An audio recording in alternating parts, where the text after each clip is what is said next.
Hello, I've got a couple of new things to show you today. I've been keeping a lookout for stencil designs that I liked and I spotted these.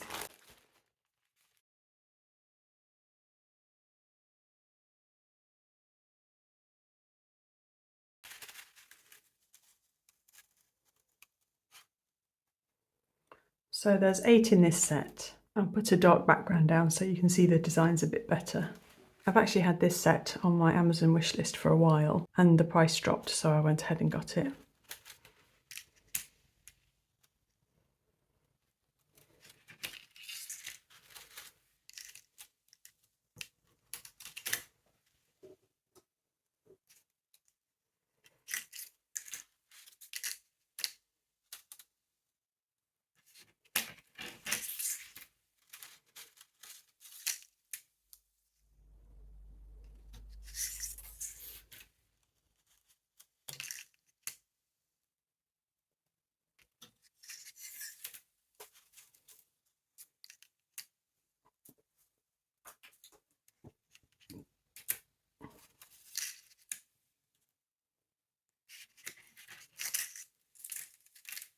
I'll put links in the description box underneath the video to all of the products that I show today.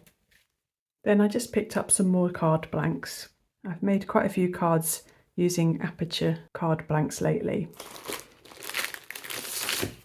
But I also needed just some plain square ones for some different designs I've got planned for my craft market. Then I've got a couple more pads of Canson XL watercolour paper.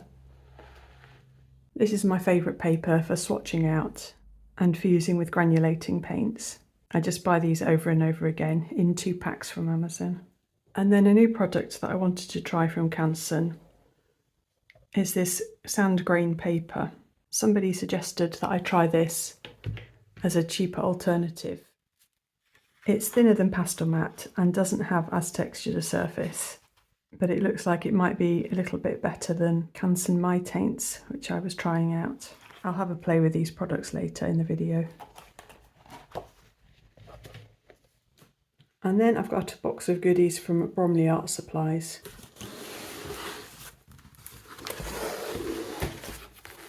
The first thing is this stack of paper, which is Fabriano Pittura paper, and it's for using with oil and acrylic paints. I've got this Winsor oil pad and this Galleria acrylic pad, and that's what I've been using for my acrylics and oils so far. But the Fabriano, I think it was about £10 for this whole pack, which I thought was really good value, so I decided to try that out as well. It's 400 GSM. The Galleria is 300 and the Winsor & Newton is 230.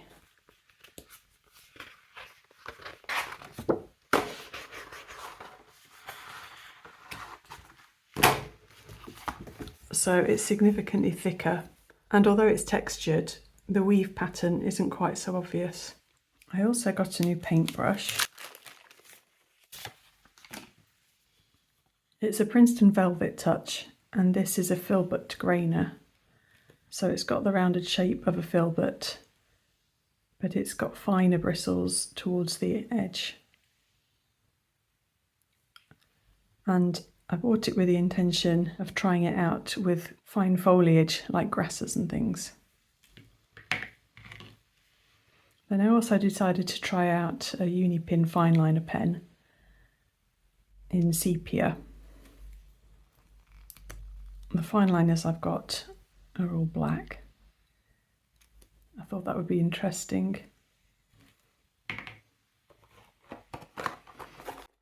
And then the box I'm most excited about because it contains watercolours.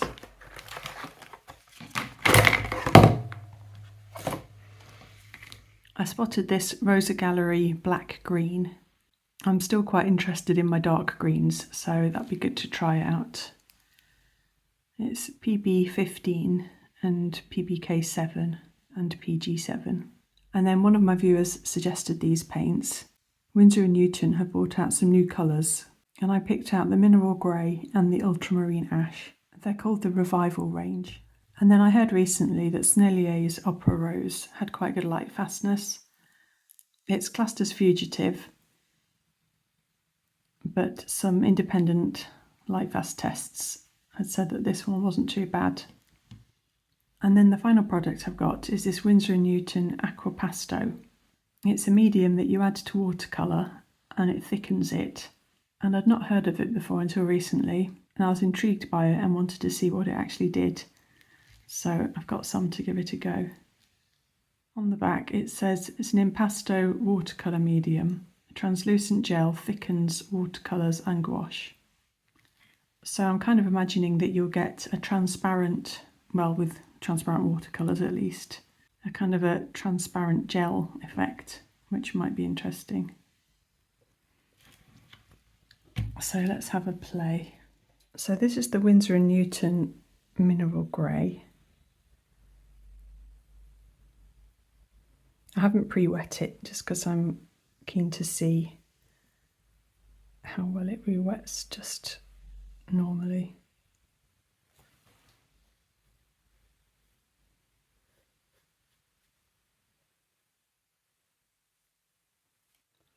I'm just getting a slightly less soft paintbrush.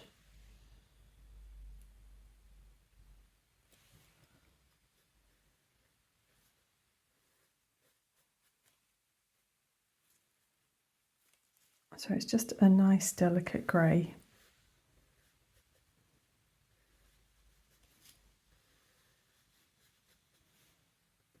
On the cool side.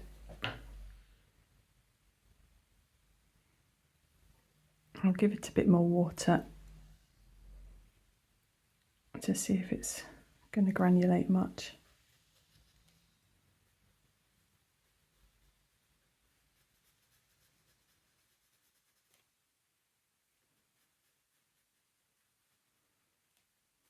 I'm curious how it compares to some of my other watercolours. I'm wondering if it's a slightly more blue version than Davy's Grey, but it also makes me think of a Schminke Grey I've got. I think I'll just get them out now.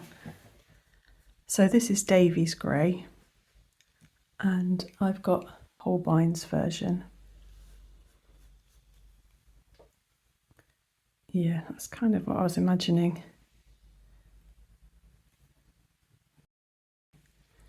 The Davy's Grey is just a greener leaning version of it. And the other paint I was wondering about is one that I've got in my palette at the moment, and that's Schminke Shire Grey.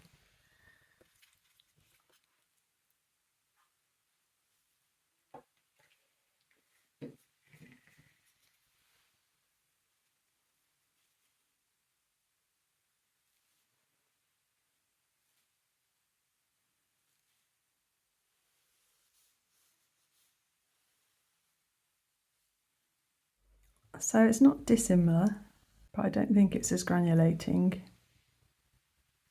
And it's more green. I think the Mineral Grey is probably a mixture of the Davy's Grey and Shire Grey. Just for fun, I'm going to mix those two up and see. So there's Davy's Grey. And there's Shire Grey.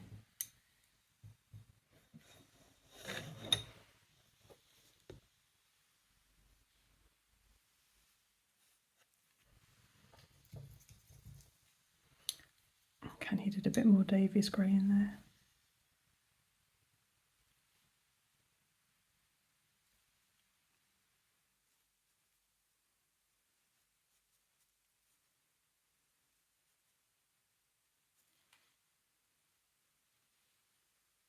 So I'll let those dry and then show you them up closer. And then the next one is this Ultramarine Ash. I think this is probably fairly easily mixed, but I was just really curious to try it out and see how close a mix I could get.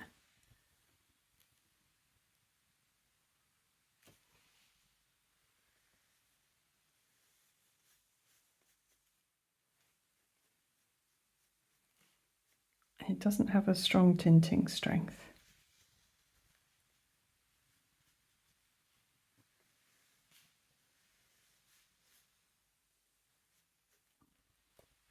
I thought it might be a nice one for skies on slightly duller days.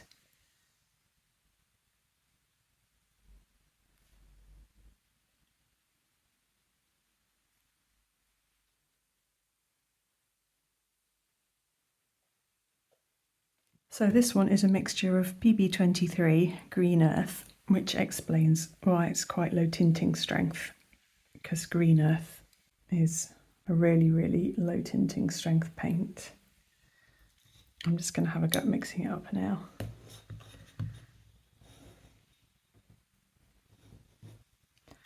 So this is Roman Schmoll's Green Earth, and then PB29 Ultramarine. And I'm just using a bit of Daniel Smith's French Ultramarine.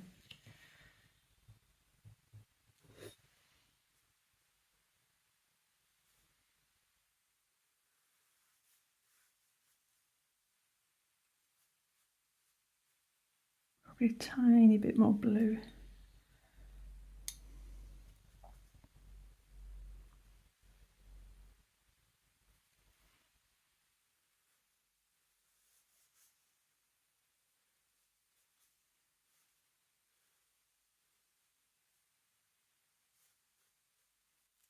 So I can get fairly close with that.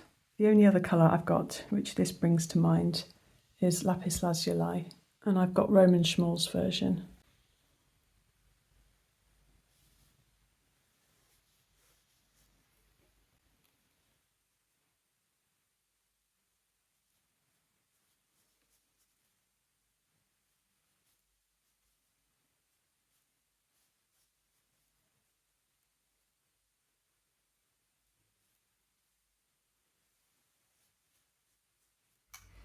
So that's a little more grey leaning.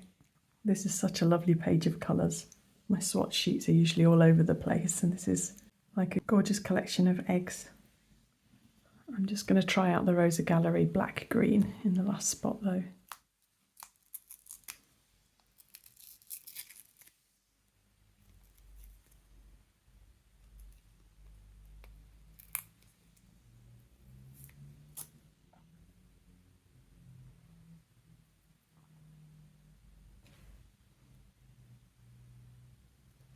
Wow, that is very pigmented. Let's thin it out a bit.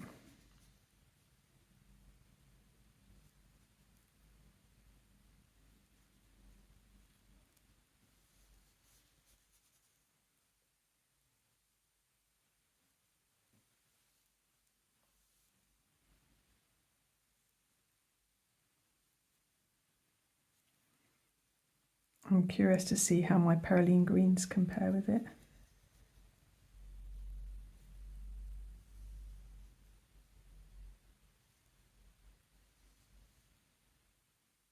These paler greens are also matching my shirt quite well. I'm going to mess up the nice layout of this page now by swatching out some other greens down here. Now that it's dried, it's gone less green. So this is Perylene green from Roman Schmoll, and you can see straight away that's much lighter and greener.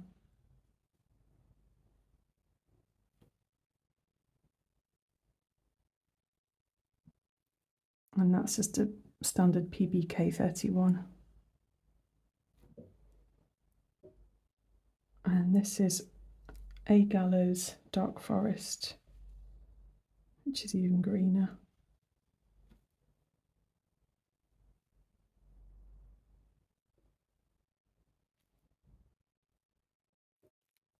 I'm just wondering if any of my blacks are this green leaning.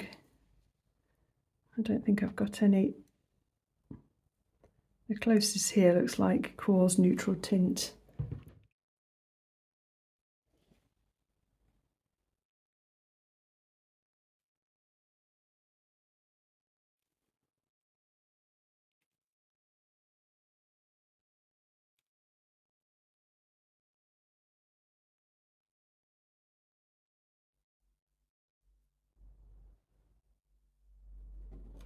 It's not totally dissimilar, but it's kind of browner. The Quartz Neutral Tint has got PB15:3 and then a red and a yellow in it. I'll show you them up close now. I'm very glad I've got them. I think they're both lovely. But I did manage to get quite a similar colour with the Davies Grey and Shire Grey mix.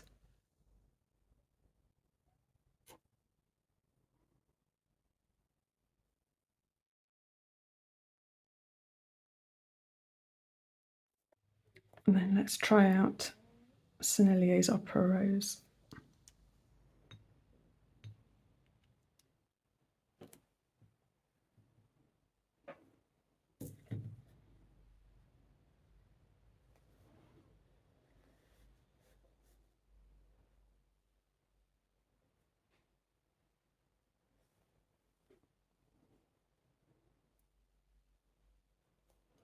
Oh, it's lovely.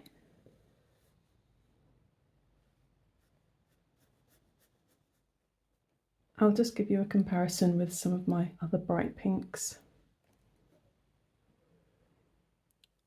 This is Winsor & Newton's.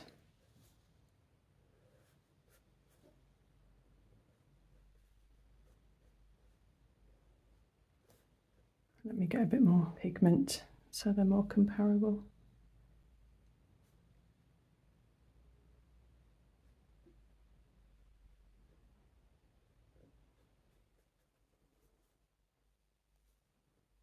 I think the Sennelier one is a little bit cooler.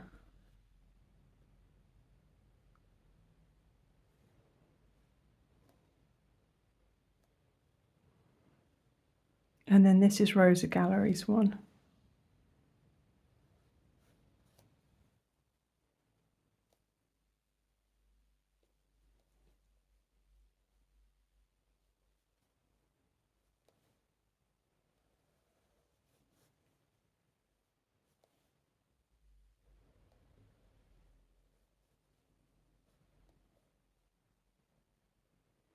And that's not a million miles off the Sennelier. And then I'll just show you Holbein's Bright Rose.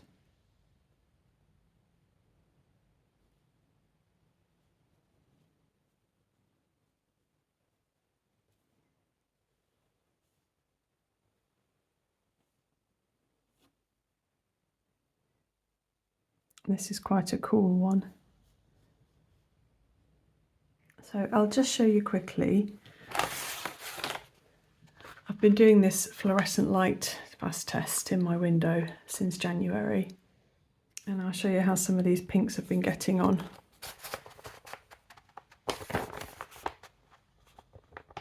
So this strip here was the Holbein's Bright Rose, this one, in 2 concentrations. And although it's not completely disappeared, it's changed quite a bit. This is the Rosa Gallery Opera Rose. It's lost a little bit of its vibrancy, but not faded as badly as the Holbein Bright Rose. And then here are some more of the pinks.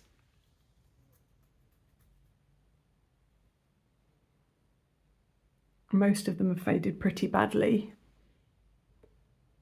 but you can see the Winsor & Newton Opera Rose here. It's not done too badly at all. Even the paler one has held up pretty well. It's lost a tiny bit of its vibrancy, but if you were doing something with it, at least it wouldn't fade away to nothing.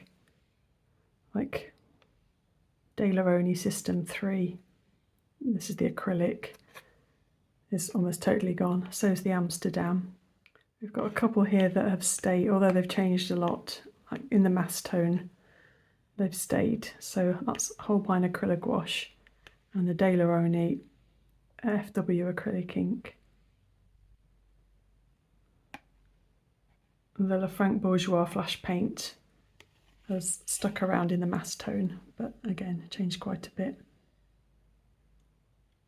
And the Posca fluorescent pen's not done too badly.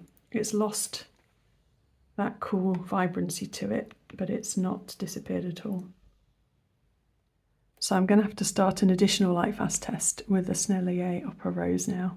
I'll leave my other Lightfast test running. I guess I'll just leave it up for a year now. We're over 7 months into it already. So I'll just have a go with this Filbert grainer brush. Not a traditional grass colour, but never mind.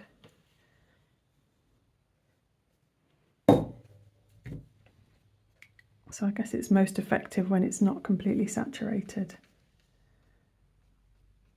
Well, yeah, I think that'll be quite good.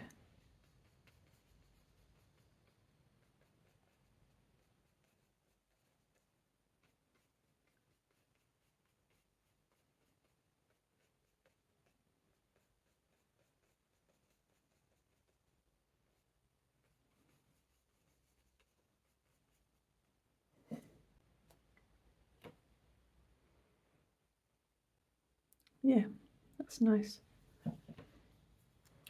And then just try out this pen.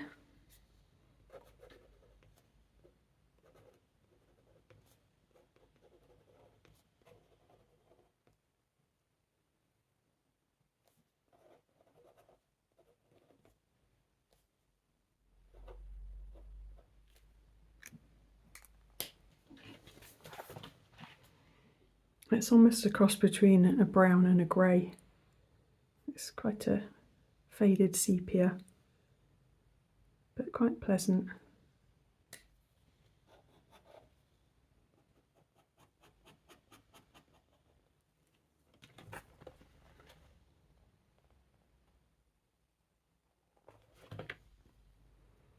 Then I'll just try out this Aquapasto. We might as well go with the pink. I've not seen it being used, so I'm kind of making this up as I go along.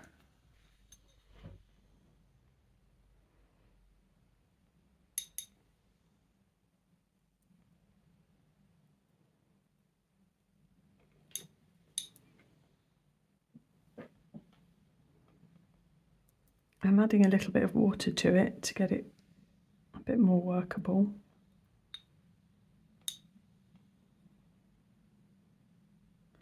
I think maybe I added a bit too much water, that is.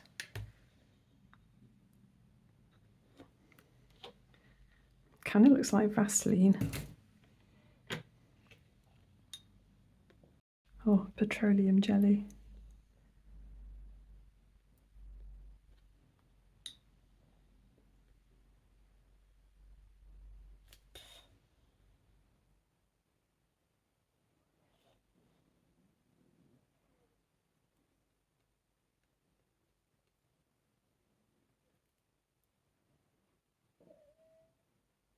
I don't know how to describe it really. It's kind of like an interesting gel. You can see it there on the brush. I don't dislike it.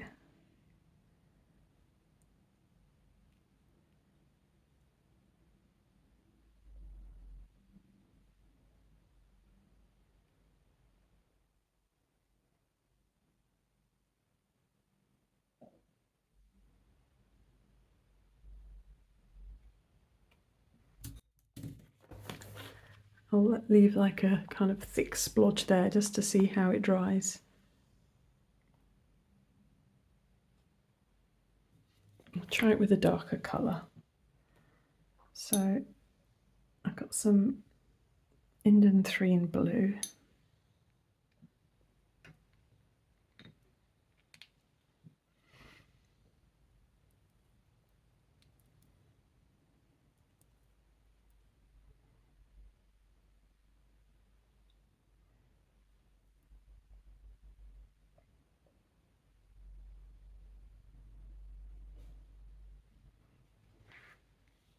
This is thicker than the pink was now.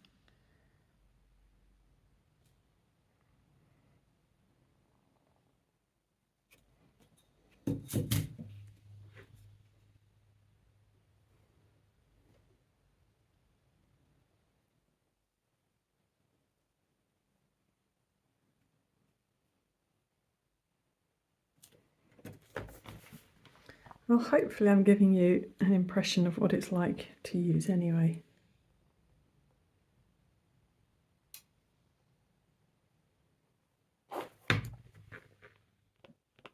So it's still tacky, this first one that I did a few minutes ago.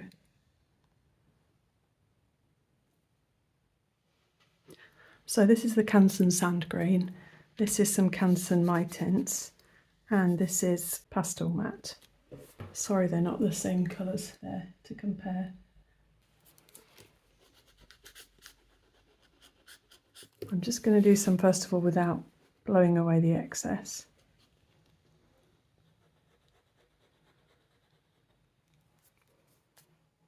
So you get a good bit of dust with all of them.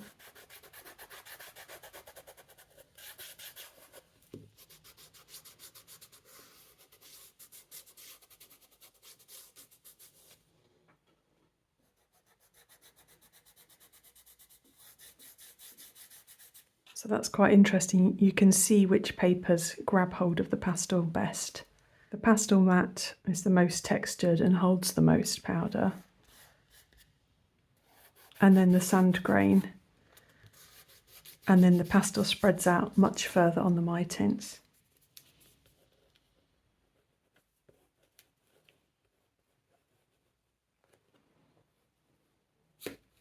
Oops.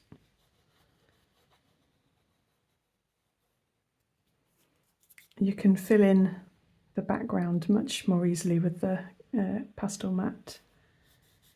It's covered it completely, whereas there's still some areas showing, though I can fill them in like that.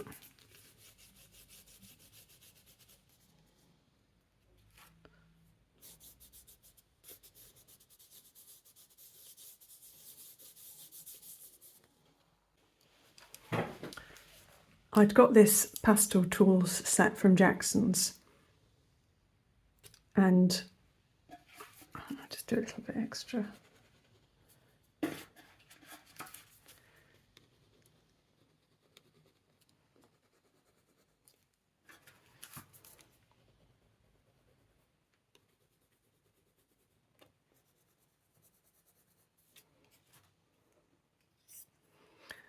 I still don't really know what this brush is for, because I was testing it out on the My Tints in the video, and it just basically removes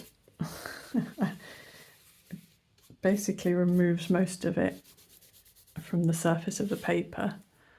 So I'll see if it's... No, it's just doing the same. Somebody had suggested that if I'd used Pastel Matte, this might work better.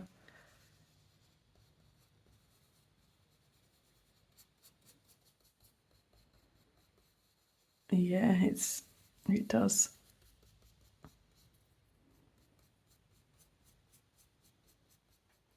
So I don't think the sanded paper's too bad. I definitely prefer it to the My Tints, but the Pastel Matte is just still really superior. The sanded paper was about £7 for a pad of 40 sheets, whereas the Pastel Matte, although it's a slightly bigger dimension pad, it's just over £20 for a pad of 12 sheets.